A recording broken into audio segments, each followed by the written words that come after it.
Para comprender la lógica del atlantismo, incluida la moderna, basta con considerar un ejemplo ilustrativo, los acontecimientos de la década de 1830.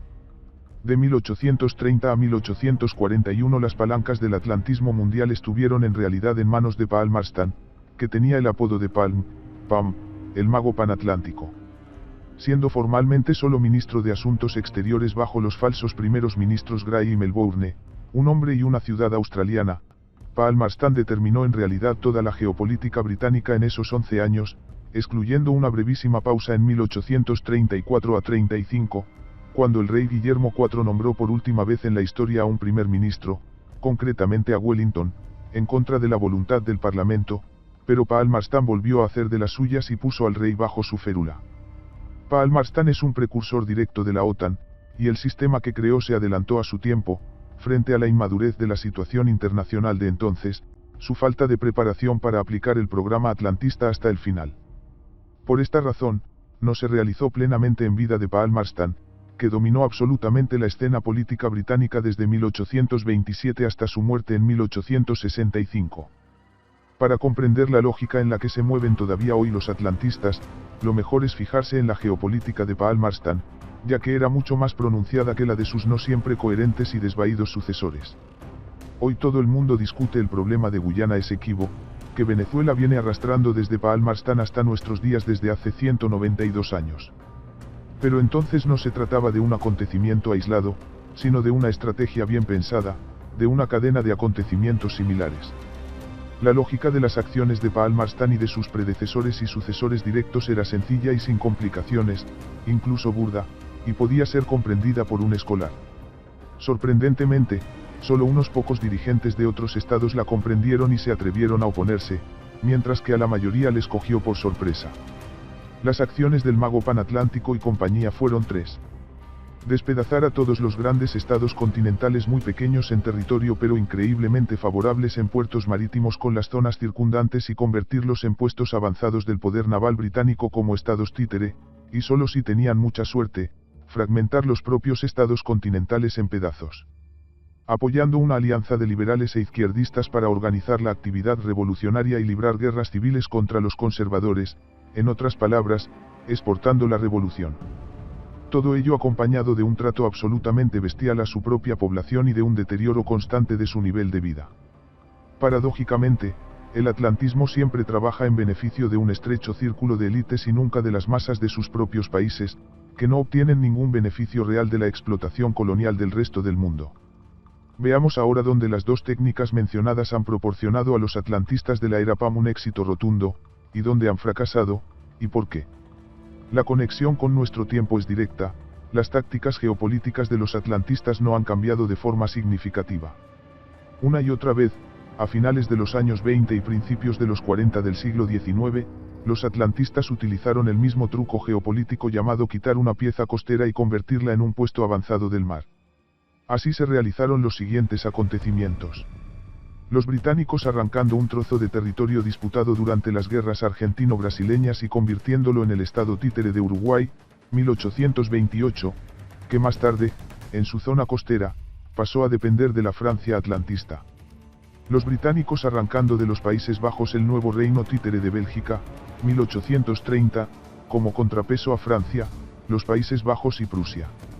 El arrancamiento al Imperio Otomano de un trozo inviable del sur de Grecia, dependiente de las fuerzas del mar, el posterior asesinato del presidente prorruso Capodistria, 1831, y la transformación de Grecia en una marioneta de Londres con el simultáneo empuje de los turcos.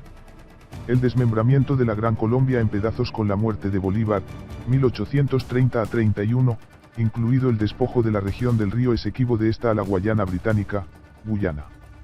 Confiscación de las Islas Malvinas a Argentina, 1833.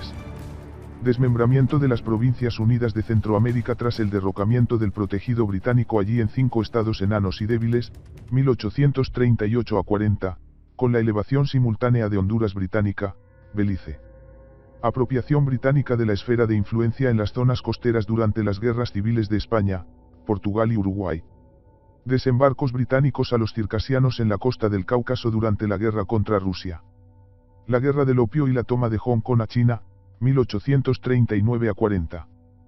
Por supuesto, la coronación de la estrategia de desplumar el continente un poco más tarde sería el hijo predilecto de Paul Marstan, la guerra de Crimea contra Rusia, que, sin embargo, no alcanzó sus máximos objetivos debido a los éxitos rusos en la defensa y al enfriamiento de los aliados europeos hacia la Gran Bretaña de Paul Marstan. En todo esto, la clara estrategia de Paul Marstan y de sus predecesores y sucesores inmediatos, los atlantistas, era evidente. Sus oponentes continentales solían resultar o bien comprensivos, pero francamente débiles en términos militares o políticos, o bien fuertes, pero sin entender nada a la hora de contrarrestar los golpes geopolíticos de los estrategas atlantistas. Si tomamos la década de 1830, solo había dos gobernantes en el planeta lo bastante inteligentes y fuertes como para que el mago panatlántico se rompiera los dientes con ellos, el emir afgano Dost Mohammed y el gobernante supremo paraguayo, el doctor Francia. Todos los demás cayeron en manos de los atlantistas de la forma más patética. La estrategia atlantista formada por Paul Marstan y compañía no ha cambiado esencialmente hasta hoy. Si su primer pilar es la mordedura de territorios costeros, el segundo es el apoyo británico a movimientos subversivos y terroristas en otros países. En la década de 1830, lo más frecuente eran los izquierdistas y liberales, pero también los montañeses caucásicos, la misión de Erquhard, y la alta burguesía polaca y húngara.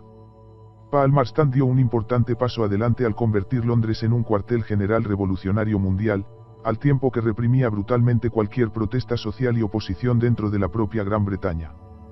Por lo tanto, cuando en 1848 a 1853 Fyodor Tryutchev y Friedrich Engels se opusieron solidariamente a Rusia y a la revolución, el primero del lado de Rusia, el segundo del lado de la revolución, hay que tener en cuenta que fue a partir de la década de 1830 cuando se fue formando una fuerte alianza entre la élite británica, y la francesa, cada vez más dependiente de ella, y la revolución global.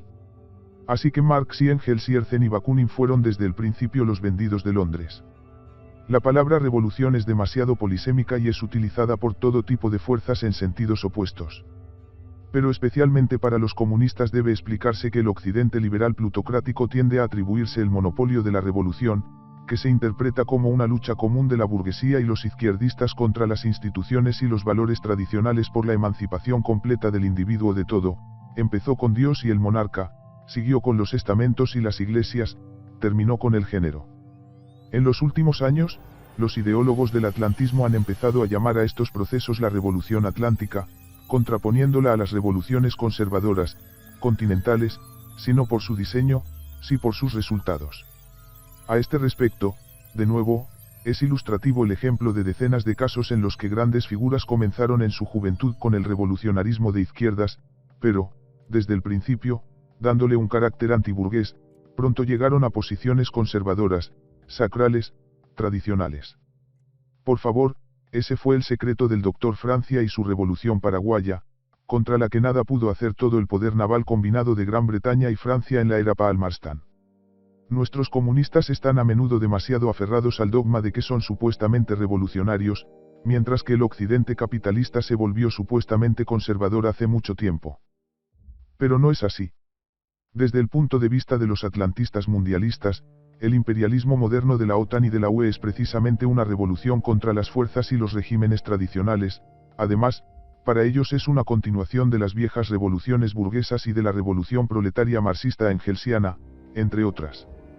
Por el contrario, veían a la difunta URSS o a los regímenes nacionalsocialistas árabes como un despotismo reaccionario, justo según Marx y Engels. Esta es la razón por la que los izquierdistas de ayer se convierten constantemente en los mayores ideólogos de Occidente. Fue así con Swinburne, fue así con Adorno y Horkheimer, es así ahora con Glucksmann y con Bendit, Bernard Henry Lévy-Illiec. Los trotskistas del entorno de Leo Strauss se convirtieron en neoconservadores estadounidenses y educaron a Bush. Los izquierdistas de los años 60 y 70 John Kerry, Joschka Fischer, Jens Stoltenberg se convirtieron en pilares del capitalismo y del imperialismo estadounidenses, por supuesto, no por casualidad. No se trata solo de venalidad, sino de que la idea original de la izquierda de que hay que emancipar al individuo y hay que apoyar al capitalismo frente a las sociedades tradicionales porque es más emancipador simplemente no podía conducir a otra cosa si se seguía al pie de la letra. En la década de 1830, los atlantistas de Paul Marstan y compañía perfeccionaron las técnicas de fomento de las revoluciones que, en muchos sentidos, se convirtieron en el modelo de las revoluciones de colores de principios del siglo XXI, la escuela es la misma. Veamos a quién y cómo apoyaron los liberales británicos. Para los países de Europa Occidental se trataba de una red de estructuras masónicas y paramasónicas, Carbonara, como la joven Italia y otras, sobre cuyo modelo aparecerían más tarde nuevos clones en Europa Oriental en la segunda mitad del siglo XIX, y Mikhail Katkov en la década de 1860 temería que los británicos retomaran la organización de las jóvenes Yakutias y las jóvenes Mordovias. El destino del Ejército Rojo Italiano, que recibió financiación de los Whigs británicos y el apoyo de la intelectualidad británica de izquierdas, fue poco envidiable, fueron utilizados y luego abandonados. Ni Garibaldi ni Mazzini consiguieron ningún poder real. Pero ambos consiguieron trabajar como tropas mercenarias del atlantismo en Uruguay, y para la nobleza polaca, y al final de sus vidas en la guerra franco-prusiana. La epopeya uruguaya fue particularmente vergonzosa. Hubo una guerra civil entre los blancos continentalistas dirigidos por el expresidente tradicionalista Oribe y los atlantistas colorados, que se encerraron en el puerto de Montevideo y, con el apoyo de la Marina francesa, sitiaron la ciudad durante 8 años, el asedio más largo de una ciudad en tiempos modernos en el mundo. Con tal de mantener la cabeza de puente marítima de Montevideo en manos de los capitalistas anglo-franceses y estrangular a los continentalistas de Oribe y Rosas, los revolucionarios europeos fueron echados a perder por sus amos liberales. La jugada clásica de Palmerston fue apoyar a los liberales españoles y portugueses en sus guerras civiles contra los conservadores de allí, los carlistas y los miguelistas respectivamente. Por cierto, fueron los carlistas los primeros en autodenominarse tradicionalistas. El plan de Palmerston tomó la forma de la firma de la Cuarta Alianza de Fuerzas Subversivas, los gobiernos de Gran Bretaña, Francia y las juntas liberales de España y Portugal. Es cierto que esta alianza se derrumbó al cabo de 10 años debido a las contradicciones, pero esa es otra historia. Lo principal es que se sentó un precedente para la consolidación de las fuerzas de la revolución liberal en un bloque militar, el prototipo de la OTAN. Sin embargo, Palmerston no tuvo en cuenta la internacionalización del conflicto. Resultó que la partida podía jugarse en dos. Y mientras los masones liberales suministraban armas y contingentes a los liberales españoles y portugueses, los conservadores de toda Europa, incluida la propia Inglaterra, viajaban como voluntarios para luchar por los carlistas y los miguelistas. Los monárquicos franceses de la Vendée cabalgaron, los monárquicos prusianos dirigidos por el príncipe Lichnowsky cabalgaron en ayuda de los carlistas. Más tarde sería asesinado en la Revolución de 1848 por una turba de comunistas que de nuevo trabajaron como títeres británicos. Estos esfuerzos no fueron en vano, aunque los carlistas no ganaron, si lo hizo el régimen liberal de Isabel, que pronto vio un golpe interno del general Prim, que llevó al poder a los conservadores antibritánicos, el ideólogo Donoso Cortés, con los que Palmerston rompió relaciones diplomáticas en 1848. Pero lo más importante es que los tradicionalistas de Inglaterra y de la propia Escocia también viajaban en ayuda de los carlistas. Además, si la joven en Europa era una herramienta de Londres y París contra las fuerzas tradicionales, la joven Inglaterra, y más tarde la joven Irlanda, por el contrario, se convirtió en un punto de reunión de los tradicionalistas británicos contra el régimen liberal atlantista de Londres. Las razones de ello deben mencionarse por separado, pues en ello reside la tercera característica más importante del atlantismo. El tercer signo, después de arrancar a mordiscos territorios insulares y costeros y de alimentar artificialmente las revoluciones, del atlantismo puede parecer insólito y extremadamente ilógico, irracional, incluso ridículo. Pero sin él, el atlantismo no sería atlantismo. Reside en el hecho de que mientras obtienen enormes beneficios de la explotación del resto del mundo conquistado, los regímenes atlantistas no se muestran en absoluto inclinados a gastar el botín en el desarrollo de sus propios países. Mantienen persistentemente a la población de sus propios países en horrendas condiciones sociales, no desarrollan las prestaciones sociales disponibles, estropean las infraestructuras, etc. Las élites atlantistas gastan todo el botín en sí mismas, no en la población bajo su control, de la que solo reclutan a ciertos individuos.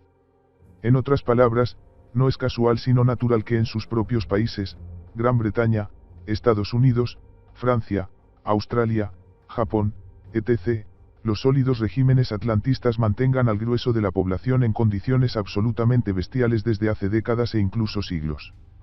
Nivel aproximadamente nulo de vivienda y servicios públicos, suciedad y drogadicción en el centro de las megaciudades, ausencia de asistencia sanitaria como sistema nacional gestionable, lo que condujo a su vergonzoso colapso en 2020, caos en la educación, infraestructuras de ferrocarriles y transporte público deliberadamente destruidas, con el propósito especial de perjudicar a los ciudadanos de su propio país.